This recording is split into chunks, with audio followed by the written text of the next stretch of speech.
So on to the next part, which is the excursions. We already talked about this, but Pearl Harbor is an excursion. There are things you can do. If you're even a little bit interested in the history of World War II or what happened in Pearl Harbor, 100% go check it out. It's not expensive. It's probably one of the least expensive things you can do. The other thing is, I think it was $7.50 and you can get an audio tour for everything. Basically what happens is you have this thing you put around your neck and it has codes on it and you get a map. So when you hit certain parts of Pearl Harbor, it'll say like a documentary. It'll give you a feed of like a 2-minute splurb of what happened at that location or what this thing means. The whole reason behind this trip that I wanted to go to is I wanted to go and see and meet a person named Ocean Ramsey. If you're not familiar with Ocean Ramsey, she's very famous on TV, YouTube, and Instagram. She is the beautiful lady that goes and swims with great white sharks and other big sharks and is a conservationist and marine biologist. They teach you about the physiology and psychology of different types of sharks, and you actually go swimming with their team and other people that obviously pay to go off the coastline a little bit. I think about 3 miles off the coast. And they don't chum the water, they don't do any of that stuff. They naturally know where the sharks are gonna be, and you go snorkeling with them. It's not caged, it's completely uncaged. First, I suck at swimming, so that's a fear. Secondly, I don't know about you, but a normal person is probably afraid of sharks. Me too. But I wanted to experience this whole thing myself. I wanted to get over my fear, and I know it's one hell of a way to get over my fear, but I did it. I paid another $50 for GoPro. They have a GoPro or a DSLR package. DSLR is like $250, I think, but it is absolutely worth it. I did not get to meet Ocean Ramsey, but the other marine biologist there was amazing, and I absolutely do not regret it and would absolutely recommend it to anybody else that's gonna go and do cage diving or non-cage diving with sharks and want to have that experience. Another place I paid for was the Dole Plantation. That is kind of like a tourist trap. I think everyone knows what Dole bananas and Dole pineapples are, and since pineapples is like the main theme of Hawaii besides rainbows, everyone wants to go there, and I don't regret going there because I would always wonder what if, you know? And I went onto the train ride they had there. I did buy the pineapple ice cream. It is flooded, hundreds and hundreds and hundreds of people. Wow, it's a cool experience. In my mind, was the train ride worth it? No. Was the botanical garden worth it? No. Did I pay too much money for it? Yes. If I was to go there again, I would go not do the tours, and I would just buy the pineapple stuff or go to the souvenir shop, which you can come into for completely free. Just park for free, go into the Dole Plantation, check out the souvenir shop, buy your pineapples, and bring them home. That is 100% what I would recommend. The Polynesian Cultural Center was probably the second main reason I wanted to go to Hawaii, and I saw some videos on it, and it's like you can get tickets from like $70-ish to $200 a person, depending on the experience you want to have. Spend an entire day there. You're gonna want to get there early. I think they open at noon or something, but you want to get there as soon as they open, because a lot of the actual attraction stuff to show what they do for the island closes at like 4 or 5-ish, and there's not a lot of people out there showing that. So they're only open for the first part based on my tour, and then at the end of the night they do like this big show, which is stay until 7 o'clock at night.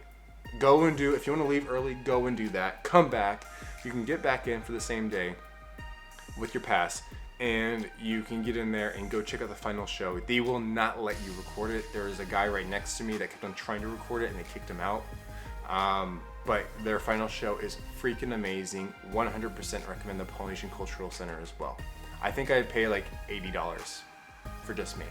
Now, the last place I paid for that I did as an excursion, I'm Googling it because I don't know how to pronounce it and I don't want to butcher it. I think it's pronounced Kualu Ranch, Kualaola. I think it's pronounced Kualoa, like Kualoa Ranch. I know I sound super foreign saying that. So I paid to go on the Hollywood premiere tour, which is I think one of the most expensive things you can do there. It was like a 2.5 hour ride, and there was a tour guide that took you and a group of people in the van, and you got to go off the beaten path of the regular tours and actually interact with the movie productions that happened in Hawaii on that island. I got to see things like the Godzilla footprint from like the 1994 film where they filmed Hawaii Five-0, Magnum PI, Jumanji, Jurassic Park. Duh, obviously Jurassic Park. And you get to see all those things happening and where they happened at. Now on to the last part, which is the food. First place, everyone talks about Giovanni's shrimp truck. Everybody does. It opens at 11:30, I think. And I got there before it opened by like 20 minutes. They didn't open till 12, so they were absolutely late. There was about 50 people, literally 50 people waiting in line for it. I didn't think it was worth it at that point, and based on the ratings I saw online, it's actually not even the highest rated food truck there. I think just a lot of celebrities or something. There's a lot of people that went there. So I actually, for breakfast or for lunch, I had crepes, which is the food truck right next to it. There's this guy, he was just hanging out there. I'd never had a crepe before, and I had a strawberry banana vanilla ice cream crepe, which is, mwah, it's just beautiful. It's fantastic. Instead of that shrimp truck, there's like 4 trucks. Like there's like 2 shrimp trucks, a Korean barbecue thing, and the crepe truck, all in that plaza. So I actually left that place and I found a higher rating. The highest rating shrimp truck in that island is called Jenny's Shrimp Truck, and it's by itself. It's just actually probably 200 feet before you get to that little strip plaza for the other shrimp trucks. It's by itself. I went there, I got the spicy garlic shrimp with rice, and oh my god, that was so good. I've never had shrimp like that. I've never had food like that before. You don't get that in Nebraska. So I got that, I ate it all.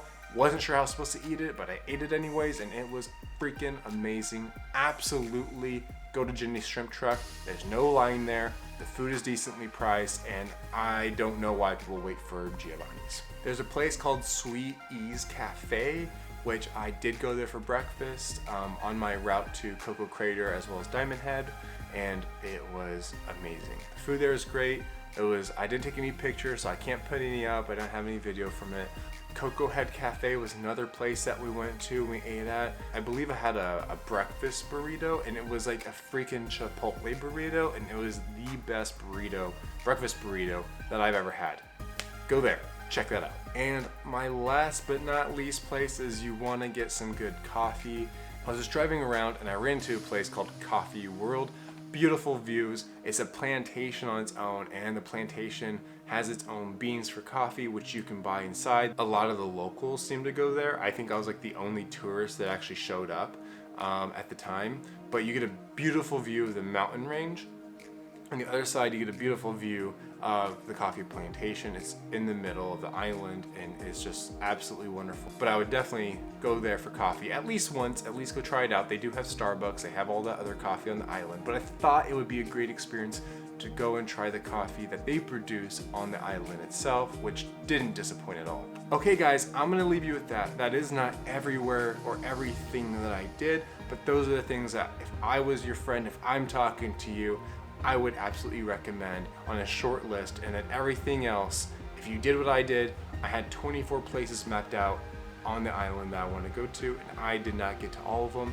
And I was so stressed about getting to all those different places on the island that I forgot to eat. So don't overload, pick a few places, go explore, have a great adventure, and you're gonna have a hell of a time. I hope this was informative. If you do go on the trip and you visit any of these locations, please leave a comment below. I'd love to hear about it. And if you have gone to Oahu and there's places we didn't talk about, or there are places they had a different opinion on, please leave a comment below. If you liked the video, please like and subscribe. It would mean the world. Thank you.